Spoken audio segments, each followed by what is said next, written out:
You're listening to the #1 podcast for nonprofit leaders, getting your nonprofit fully funded. This is the Fundraising Masterminds Podcast. What's the motivation behind the person doing the fundraising? Are they motivated by their mission and the vision of the organization, or are they motivated by that money that they're going to get? Profit. Will they do some things to push someone to give because they know it's going to benefit them? Now, any person could use the excuse that I'm only pushing someone hard so that we can give money to the mission. But bottom line, there's always that concern that what's the motivation? Well, welcome again to another episode of the Fundraising Masterminds Podcast. We are so excited that you are joining us today because we have a really great topic for you. And my name is Jason Galasinski. My co-host, Jim Dempsey. Hi, Jason. We have over 60 years of collective development experience working with thousands of nonprofits all over the country and all over the world. So the topic on today's podcast is commissions for fundraisers. Are they legitimate? Right, yeah. And so what's interesting about this topic, Jim, is that we recently did a podcast episode about development directors. Yeah. Right? And one of the things that you had said on there was that one of the best people to hire as a development director is a retired salesperson. Right, and, sure. You know, that kind of got me thinking a little bit. Okay. Afterwards, I started thinking through this idea and I thought, well, you know, if the best person to hire as a development director is a retired salesperson, and it makes sense because we need face-to-face. Oh, yeah, for sure. But somebody with experience for sales, yeah. You know, salespeople make commission. Oh, okay. That's where this is going. I started thinking through this idea of like, well, in the business world, if you sell a car, you get commission. All right. There's a lot of places where it's commission only. Okay. You know, like in other words, if you don't do your job, you don't get paid. So there's incentive there, and it kind of opens up the door, right? Like if you want to make a lot of money as a salesperson, just sell a lot of product. You know, so can we transfer this idea over to development? Wow. You know, like so I have this great idea. You know, we bring on a guy. Who his job is to raise funds, and the more money he raises, the more money he makes. He just makes a commission off of all the donations, you know. So it's a win-win. That's what I'm thinking. It's a win-win, right? Like the better the organization does, the better he does. Right. So he basically pays for his own salary.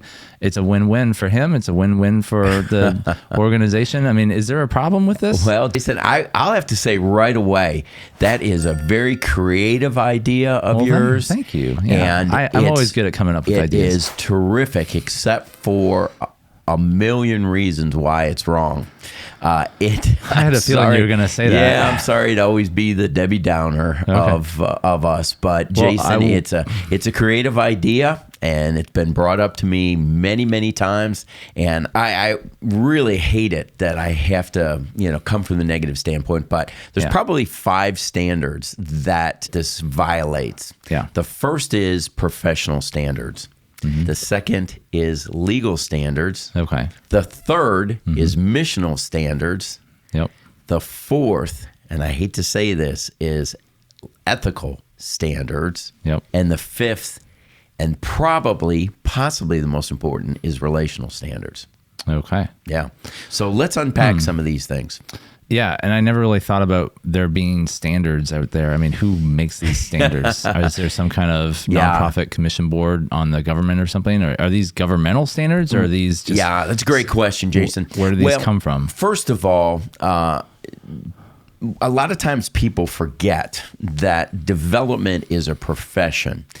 For us, we always think of development and fundraising as being a task and a duty, but it actually is a profession. And as a result, because it's a profession, there are professionals who set standards. And some of those, one is in broad perspective, is Association for Fundraising Professionals, AFP. They are probably the largest governing organization for fundraisers. But the one that probably affects us more is Evangelical Council for Financial Accountability. And that's the one that we really have to be careful about. Now, you may be thinking, well, I'm not a member of ECFA. because ECFA is a membership organization. They're an oversight. Think about where people might be thinking, I'm not a religious nonprofit. So does that apply to me? And they could be thinking that. That's exactly right. And that's where AFP comes in. Okay. AFP covers all nonprofit organizations. ECFA covers those religious organizations that are following this. Now think about this, Jason. When you go to plug something into your wall socket, there's a little thing that says UL on there. We've all seen that over the years, Underwriters Laboratory. That is the oversight and governing board that really regulates all the standards for electricity or usage of electricity, and does a socket comply with the standards. And if those standards aren't met, what tends to happen with electricity, Jason? It starts a fire. It starts a fire. We get shocked. Yeah. Many of us get thrown, and you can ultimately die. Now, no one is saying, and I'm not implying that if we don't follow the standards of AFP or ECFA that anyone's going to die. But certainly, we run the risk. So you're not saying that it's illegal to... Well, we are going to address. We'll address as one of our points the legal aspects of this. Okay. So, but no one is going to come in and actually arrest you. But there are, by violating some of the standards of these organizations, we could be labeled, and it could hurt our reputation. As an example, Charitable Navigators is an organization that essentially more and more donors are looking to really the oversight organizations like Charity Navigators to say, is this an organization that is abiding by ethical and moral standards? And by being labeled as an organization that violates these standards, that's never good for us. Yeah. Yeah. Okay. So people start to associate your organization as like a scam, or possibly just doesn't handle finances very well. That's right. Mismanagement, misappropriation. Right. And that's generally what people think when that happens. Right. So you want to conform with the standards that are out there. As a nonprofit, if we're serious about our reputation, if we want people to take us seriously, I think it's really important that we abide by these standards. Right. So let's dive into each one of these and go through them all one by one. So let's start with professional standards. Yeah. With some of the professional standards, and I kind of alluded to this a little bit, but the governing boards have concerns about commission-based. And a lot of it really has to do, Jason, we'll drill down to these, but it really has to do with what are our motivations. And I don't necessarily mean the motivations from our side, but it's more the motivation of the person who is the fundraiser. On our side, we may come in with some legitimate reasons why we want to do this. A lot of times we make up the excuse that you said is that it's good stewardship. You only pay somebody if they do the work. Well, there's ramifications to those kinds of things. But typically the standards that the governing organization look at is what's the motivation behind the person doing the fundraising. Are they motivated by their mission and the vision of the organization, or are they motivated by that money that they're going to get? Profit. Will they do some things to push someone to give because they know it's going to benefit them? Now, any person could use the excuse that I'm only pushing someone hard so that we can give money to the mission. But bottom line, there's always that concern that what's the motivation of where the person is. So this violates, first of all, the standards that are out there by those oversight and underwriting organizations. Well, and of course, bottom line of all this, Jason, is that commission-based fundraising is against industry standards.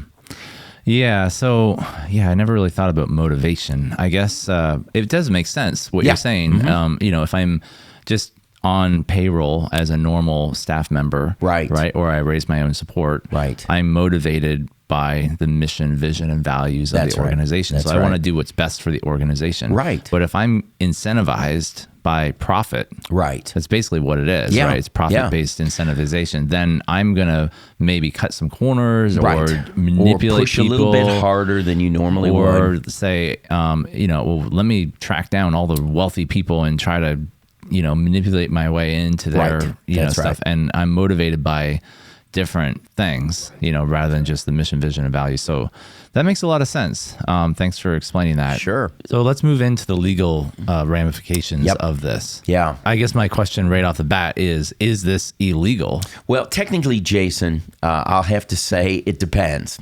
Right now, really, by any federal standards, I'd have to say there's nothing illegal about doing this. But each state, county, local municipality all have their own individual regulations regarding things like commission-based sales and commission-based nonprofit fundraising. Yeah. So it's important that you look at those regulations in your own state, county, and local. Well, and it might be difficult to manage that, right? Like if you're actually seriously considering this, you might have to actually look at each county of the giver, right, the donor, and say, well, okay, they're in Cook County, this person's in Jane County, right? I can do this here, but I can't do that there. So it might become a logistical nightmare to even make this happen. Yeah, exactly. Because your organization may be based in Chicago, but you just sent someone to Portland, Oregon to raise money there. So you've got to actually look at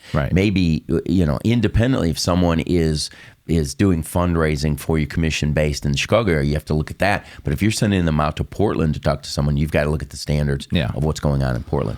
Yeah, and that seems like a logistical nightmare. Yeah. So I don't think you want to go down. That's opening a can of worms, and I don't think you want to go down that road. Okay, let's talk about the third thing, which is our missional standards. Absolutely. Well, of course, we have a mission, vision, values that we want to follow, and we're directed towards that.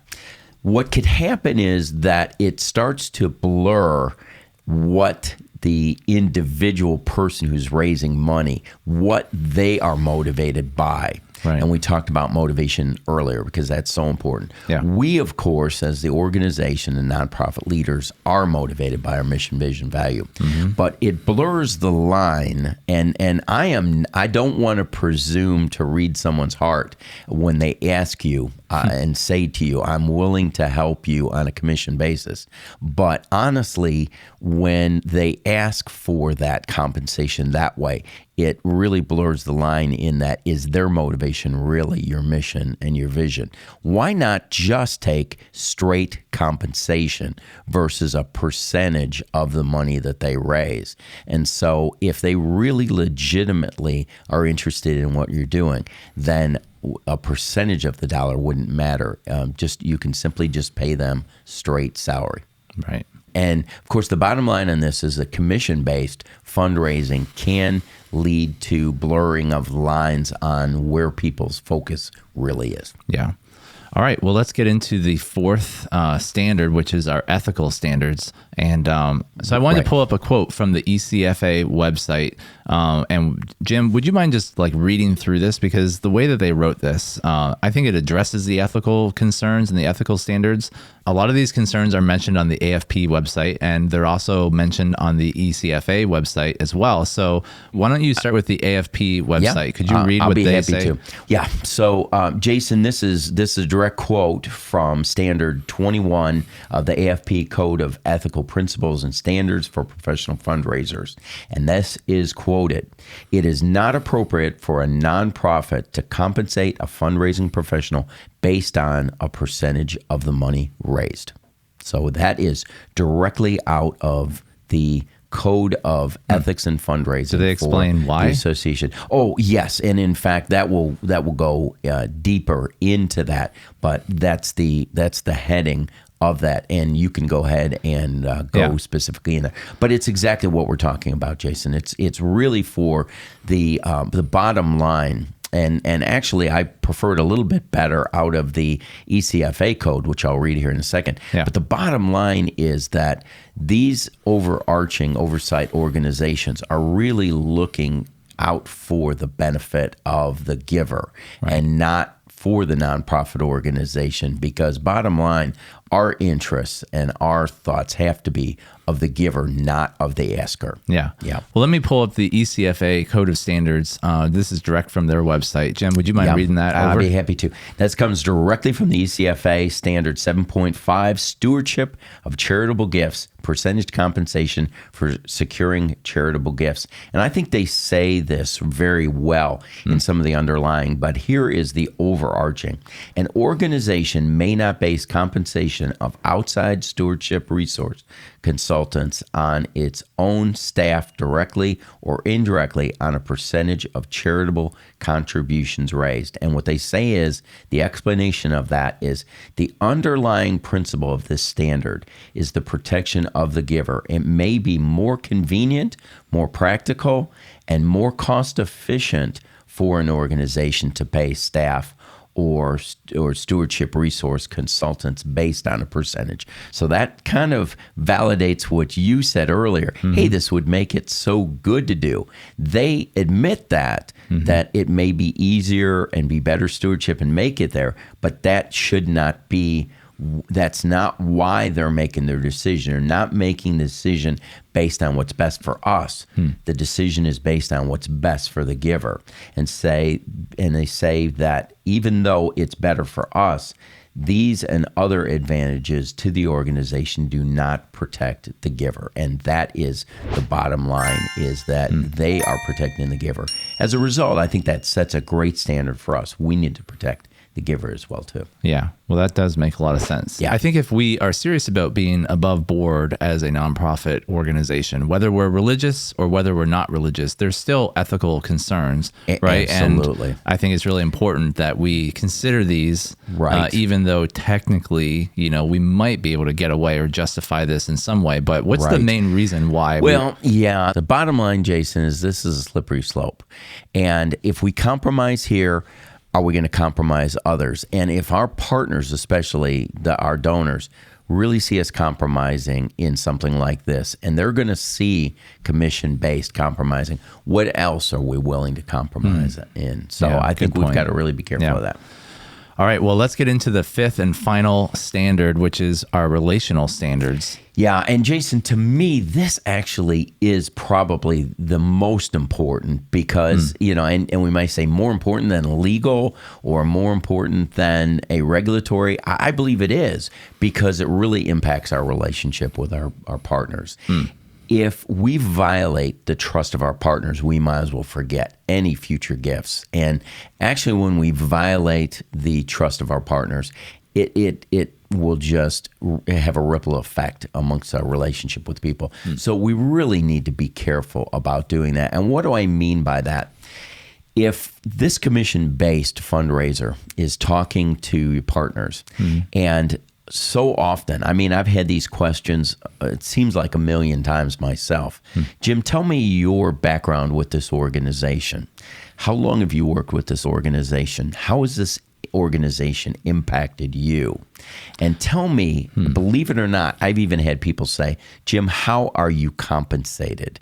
And if the person says, well, I've only worked with this organization for a few months, I sort of have or kind of have a background and reputation with this organization. But if they come back and you have to say that I am paid based on commission, that's it. Or if you lie about it. Well, or if you lie about it, that's right. If you don't say it and they find out, you might as well forget it from a reputation standpoint. So bottom line is that the commissions break trust with our partners. And once you lose that trust of your partners, you'll never regain that.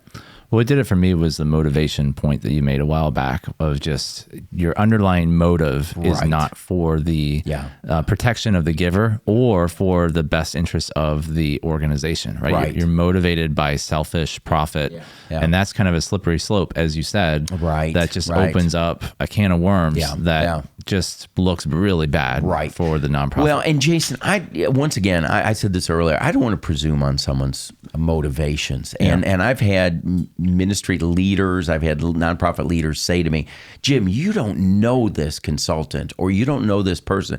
They love our organization. They would do anything for our organization. They are really motivated by us. I am not in the business of checking the hearts or questioning the motivation of people, but it's what will be thought of by the donor. And it really doesn't smell right. If something smells rotten, it usually is. And so I think that's something we need to think about. Well, Jim, this has been a great discussion, but I think we'd be remiss if we didn't discuss alternatives. So, to just say no is not the best answer. So what are some alternatives to a commission-based fundraising? Yeah, well, the first alternative, Jason, is the easy one. Just go ahead and pay someone. Pay them hourly, pay them salaried, pay them a flat fee. And that just takes away all the hint of there being an improper motivation. That's an easy one. Jason, the second one, I would say, is just bring on volunteers. Maybe someone is willing to do that on a volunteer basis. And it's a rare exception that the consultant would do it on a volunteer basis, but you could always ask the volunteer, would you be willing to do this out of the goodness of your heart? Another idea is that you could hire on a contractor. And again, that's just, a straight flat fee, hourly rate or whatever, but a contractor you could outsource, to telemarketing or something like that. Or story writing or foundation proposal writing. Absolutely. Yeah, you pay them per job. The fourth way is we just hire someone as part of our team. So we don't pay them just for the job itself, but we bring them on our team and we hire them and pay them that way. The fifth way, Jason, and this is always a good way as well, you consider paying someone a flat fee or an hourly fee, but when they bring in an exceptional gift, you pay them a bonus for that. The bonus is not based on the gift. That the bonus is not based on the gift. The bonus is based on above and beyond performance. Right. That's exactly right. So just a flat fee could be like $500 or something like that. That's right. Could you say like, hey, if you get a gift of $1,000 or more, you'll get a bonus of $200, something like that. Or could you even have categories? Like if you bring in a $1,000 to $5,000 gift, you get this much of a bonus. If you bring in a $10,000 to $25,000 gift, you get this much of a bonus. Or is that Jason, crossing the line? Yeah, again? It is. That's actually kind of crossing the line again. Just from the motivation side of things, that's all. Right. Now, I can tell you that normally HR sets standards for what compensates a bonus because we have some individuals who have brought in some significant gifts to our organization, but HR has standards that increased performance and not increased this money by this much or whatever. So I think you have to be careful of that. And of course, the last area is providing additional benefits, a flexible schedule, being able to do your position remotely, maybe additional medical or other benefits that would not normally be provided. And not normally provided, that would be something that would work well. Yeah. To me, the most above board situation is just keep it simple. Right. Pay them a flat, hourly rate or use volunteers or pay a salary. Right. That's the simplest thing. Just the cleanest. Just some of the stuff that you said at the end of, you could give them, a little bit more of this, or you could give them a bonus there. Well, that's still kind of tapping into different motivations. Because someone gets an advantage over some other people for some reason. So and you have to be careful. That starts to get into the icky factor. The motivation and, again. I don't like that at all. So why don't you let us know what you think in the comments below? We'd love to hear from you. If you're watching us on YouTube, just go ahead and write on the comments which one of these standards kind of spoke to you. And if you think that commission-based fundraising is legitimate and you didn't feel like we explained it very well of why it is legitimate, go ahead and let us know in the comments what you think. Yeah, and make sure that you read the standards that are out there because they make some good arguments. But you may find an answer that we didn't think of. So put that in there as well. Definitely let us know. While you're in there, go ahead and hit that subscribe button on YouTube, as well as if you're listening to us on Spotify or Apple, go ahead and subscribe because we have weekly podcast episodes for nonprofit leaders. So if you're an executive director, a development director, or operations director, or you're involved as a board member or leadership in any way in a nonprofit, this podcast is definitely for you because we give weekly advice on how to grow your nonprofit, how to take your nonprofit to the next level. We talk about leadership and strategies for nonprofit leaders. And so this is the right place for you to be. Go ahead and hit that subscribe button now. Well, Jim, any last words that you want to say regarding this topic? Well, Jason, I would say the bottom line, and really ECFA said it in the best way, we really need to focus in on what are the interests of the giver or our partner. It is just so important that we put them above everything else. Yeah. We cannot compromise our standards. We cannot compromise our principles for money. We've got to put them first, and we've got to do what's right. And for those of us who are Christian or biblically based, we've got to go back to Scripture, and we've got to look for what is it that's going to give us the best reputation, and that's obeying standards. Yeah, our reputation is more important than money. Fine gold, exactly. Well, that does it for this week's episode. Thank you so much for watching, and we look forward to seeing you again next time. Take care.